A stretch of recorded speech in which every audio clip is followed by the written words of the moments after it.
Mais pas pour longtemps. Et quelques mois plus tard, l'archevêque de Bordeaux, en croisade contre les Cathares, le fait brûler.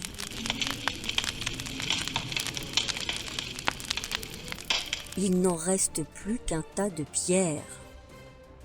Peu après, un château est reconstruit. Tout nouveau, tout beau.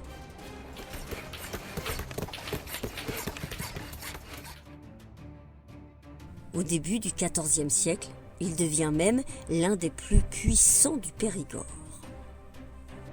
En 1337, la guerre de Cent Ans éclate. Elle oppose les Anglais et les Français. Que vient faire Castelnau dans tout ça ? C'est l'une des principales puissances du Périgord. Il est donc très convoité par les Anglais comme par les Français.